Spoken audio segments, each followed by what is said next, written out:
All right, everybody, welcome to Math with Grace. Today we're going to be going through Math 7, Book 709, Lessons 6 through 10. Lesson 6 begins on page 23, and it's titled Venn Diagrams for Intersection of Sets. So we kind of talked about Venn diagrams before, and I said typically a Venn diagram has circles that overlap, not just one circle inside of another. It says when members belong to two different sets at the same time, we show it on the Venn diagram with overlapping circles.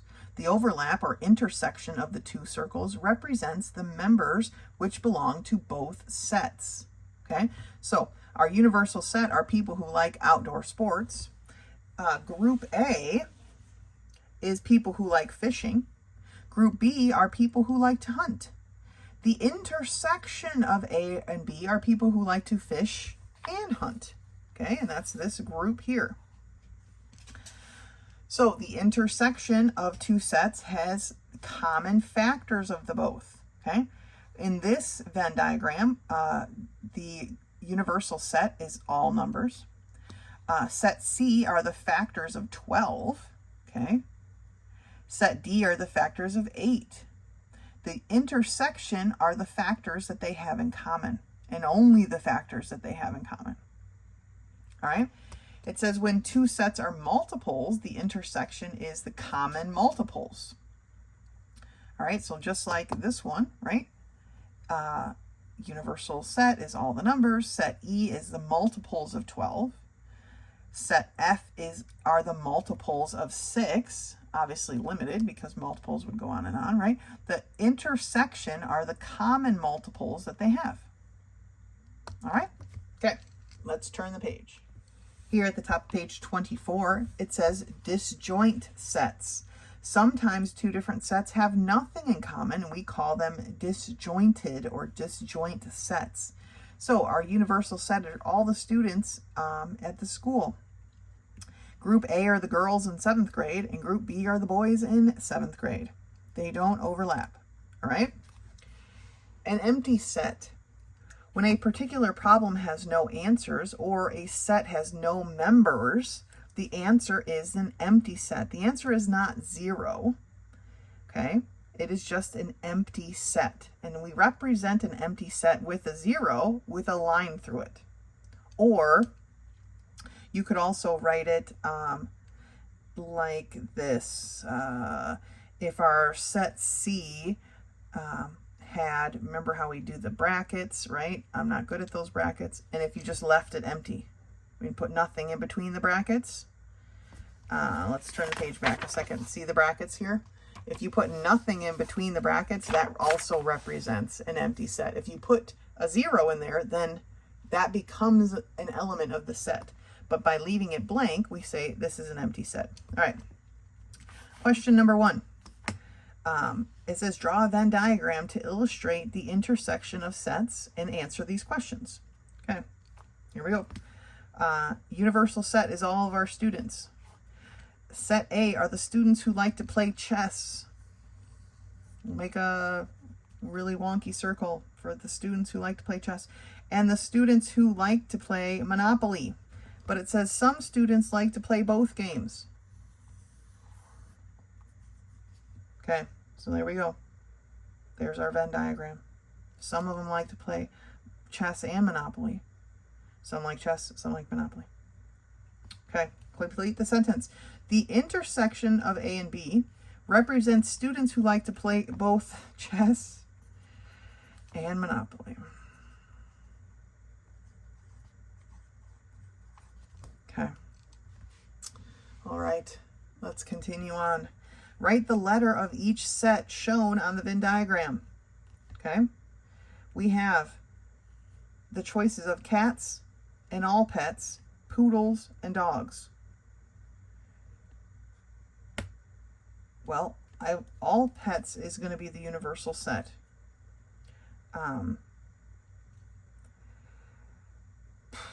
I'm not sure how exactly they want you to know which one is cats, poodles, and dogs. Well, okay, poodles are dogs, so poodles have to be E. All right, we're using some breakdown here, okay? Poodles are dogs, so poodles have to be E, which tells me that D is dogs. And then C must be cats, which, you know, that's understandable, but you got to be careful, all right? Sometimes they like to throw a curveball in there. All right, let's answer true and false. Sets C and D are disjoint sets. C and D, they don't cross each other because cats aren't dogs and dogs aren't cats, right? So that is a true statement. 5B, the intersection of C and D is the empty set. Okay, that is true, right? There's nothing in the set where they intersect because nothing there intersects at all. All right, for 6A, it says here that the intersection of D and E equals 0 or not, an empty set. That can't be true, because if the universal set is all the pets, then there are definitely poodles and they are definitely dogs. So that is a false statement. Okay, E is an element of C or a subset of C. E is our poodles, remember, and it is not a subset of C because poodles are not cats. So that is false. E is a subset of D. Absolutely, right? Because all poodles are dogs. So that is a true statement. Okay, so the takeaway here in a Venn diagram, when our circles overlap at some point, the overlapping part is the part that they share. Okay?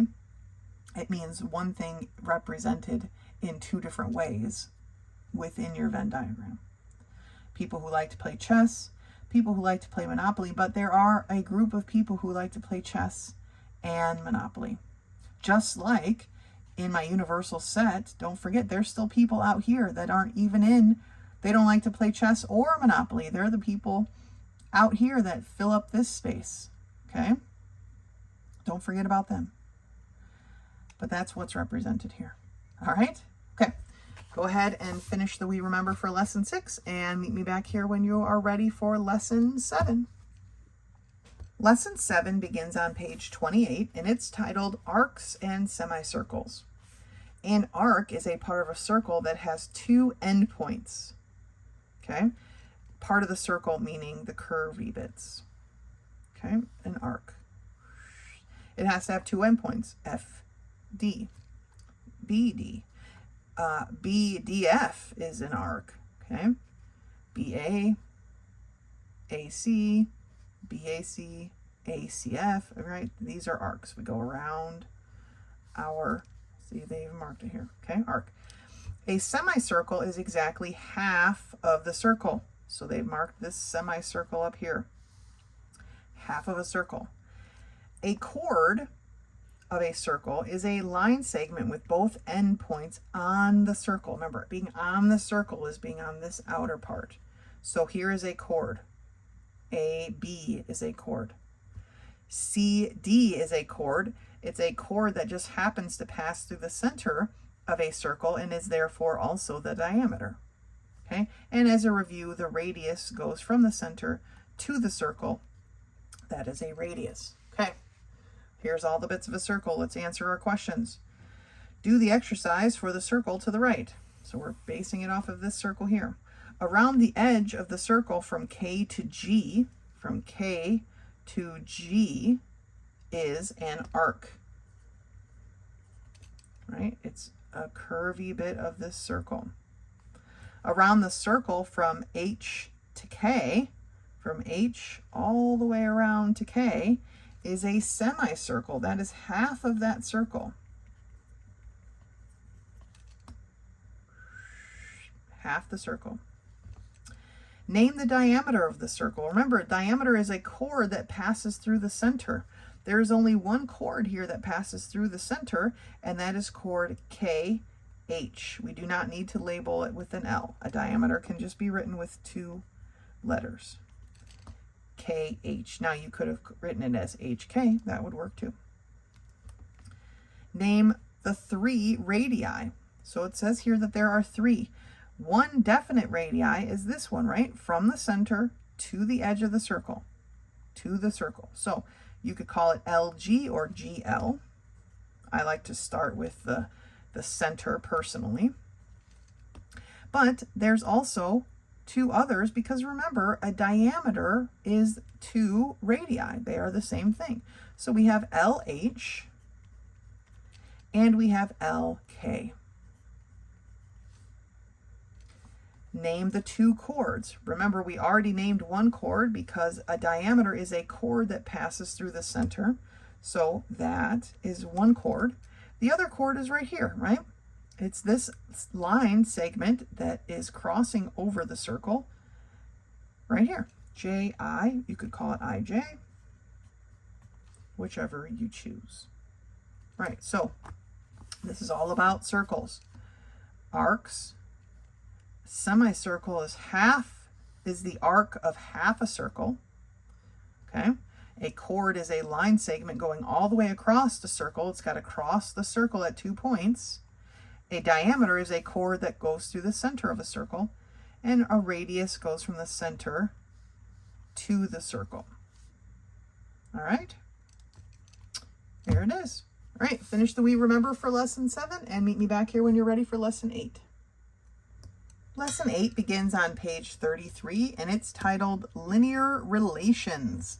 A linear relation is a steady, unchanging relationship between two sets of numbers. Okay?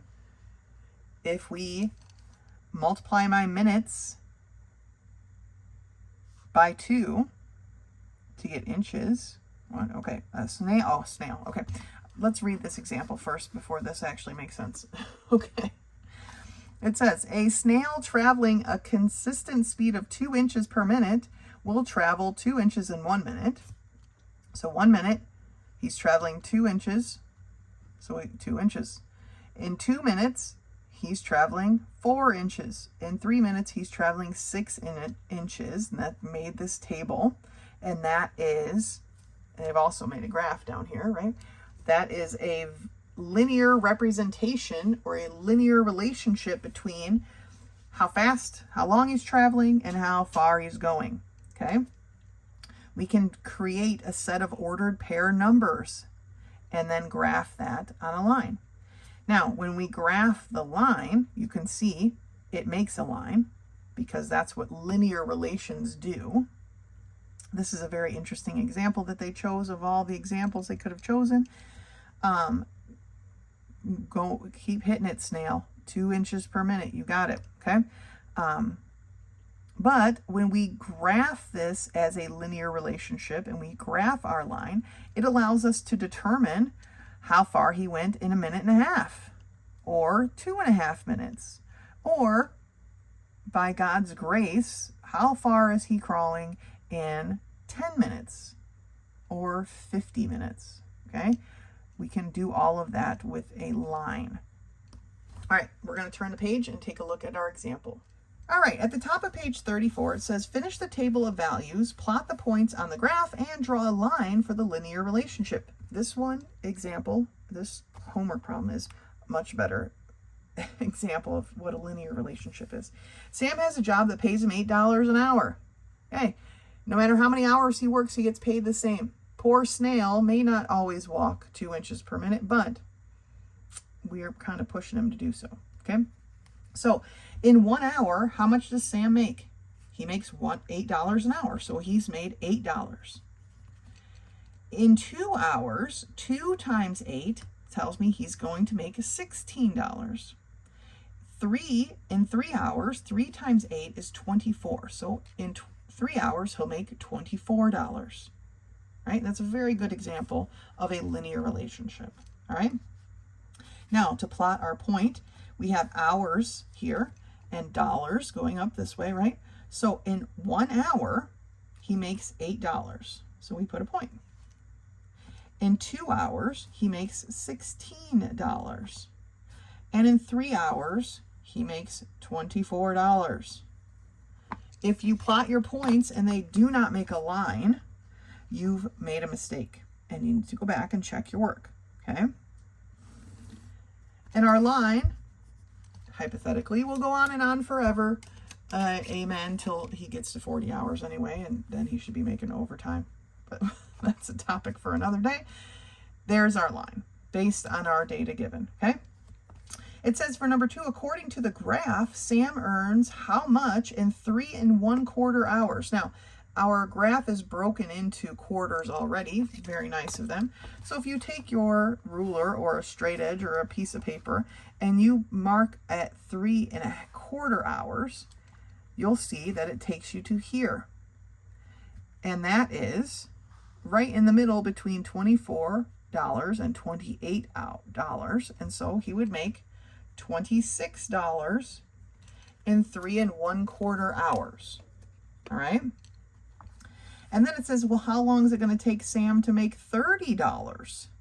So if we went to our dollar mark and found 30, which would be right here between the 28 and the 32, and we follow it over, it would take him this many hours. So then we have to follow it down, and it would take him 3 1/3 of an hour. 3 3/4 of an hour. Okay. They've broken our hour into 4 parts. So 3 3/4 of an hour. So we'd have to work for 3 hours, 45 minutes to make $30.